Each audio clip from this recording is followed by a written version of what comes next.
Hello.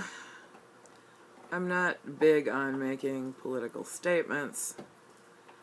This isn't a political statement, it's more of a political policy statement.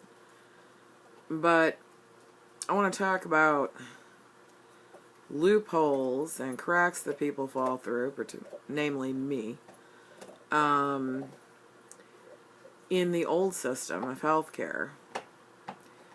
And what's going to happen to me if Trump removes Obamacare and doesn't immediately replace it with something that covers the crack that I fell through in the old system. As anyone who's been following knows, I have multiple health issues, various neurological disorders, arthritis, diabetes, and heart condition. So before I had fallen through the cracks, I couldn't get Medicaid because they had cut my SSI because I had been living in a house in North Dakota and the house was no longer livable.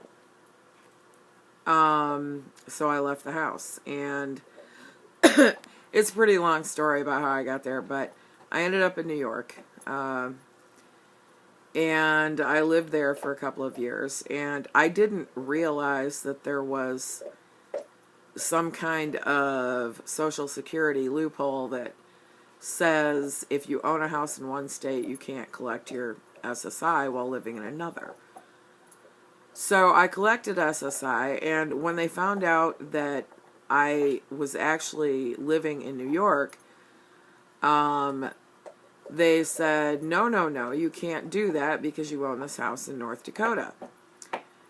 So you can't collect SSI. They cut me off, which meant I couldn't get Medicaid. I didn't qualify for Medicaid. So I lost my Medicaid. And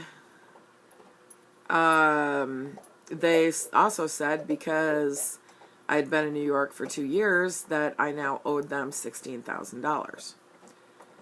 So at that point, I lived off of my family and friends, but I did not have the heart condition, and I wasn't blind yet, and I wasn't taking the insulin at that point.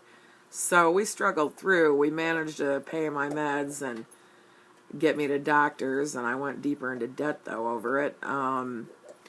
But it got to a point where, years later,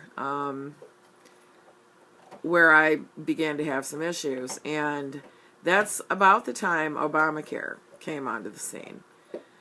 And had Obamacare not filled the loophole that I fell into, the crack that I fell through, I would have died. But because it filled that crack, I got health care, I got my Medicaid back, and I was able to have the tumor removed and the precancerous uterus, and the heart condition hit me soon after that, and I was able to get that taken care of. And I had gone blind at this point. Well, I'm not fully blind. I see color blobs and shadows. But I am blind enough where I can't use regular insulin vials. I've got to have the pens so I can hear the clicks. And the pens are insanely expensive. So with all of the medication I'm on now, if they cut Obamacare, I die. And if there isn't an immediate plan in place to replace it, and if I don't fall through the cracks like I did in the old system, because it's a very odd situation, and if, there are so many ifs, but it doesn't look like anything he has been proposing will cover me. And so I'm pretty much scared out of my mind. I don't know what it's like to go cold turkey off of heart pills and insulin. I don't know how long it will take me to die. I don't know whether I'll go into a diabetic coma first, or whether I'll have a heart attack first, or, just what's going to happen. But it will happen. And I'm not scared of death. I'm scared of becoming a vegetable, or the pain that comes with death, or, I mean, how it happens, how long it takes. Not to mention, I won't be able to walk or move because I won't have my meds, my neural suppressants and things. There's going to be a lot of pain, and I'm allergic to opiate medications, so I can't take the heavy-duty painkillers.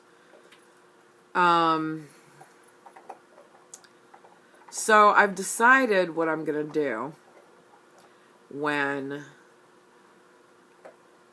they nix the Obamacare, if it doesn't cover me, is I am going to go to a local media station, local news station, and I'm going to request that they do an interview on me. And I am going to ask that the American people take bets on whether the diabetes or the heart condition is going to kill me first, and how long it will take after my meds for that to happen. And whoever wins the bet, whoever comes closest, at my funeral we will have donations set up, and the donations will go to the winner's charity of choice.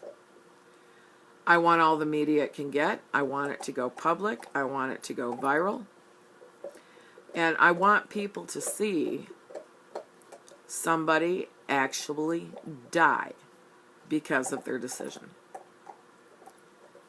So that's pretty much what I came on to say. This will affect people. And yes, I absolutely agree. There are problems with Obamacare. Okay, there are. And people can't afford it. People are losing their entire tax because it's cheaper to pay it out of their tax returns and not have medical than it is to actually have medical. I get that. But for me, see, I don't have to pay anything because it filled that crack, and I was able to get Medicaid once again. And for me, it works splendidly. So yes, I do think Obamacare needs to be reworked. However, if it's cut completely, I'm dead. And that's all there is to it. My kids can't afford my medication. My fiance doesn't make enough money in a month to get my medication in a month. I am going to die if he cuts Obamacare, and if I don't qualify under whatever his new plan is, or if he doesn't instate it immediately. So that's my plan. And if it happens, I am going to go coast to coast with it worldwide. I want it to go viral. I want people to watch me die. And I want them to see that their choices have very real consequences. So that's all I had to say today. And it's kind of a rant. Nothing more, nothing less. But it is a promise. I am going to do this. So I'll see you later and let you know what happens.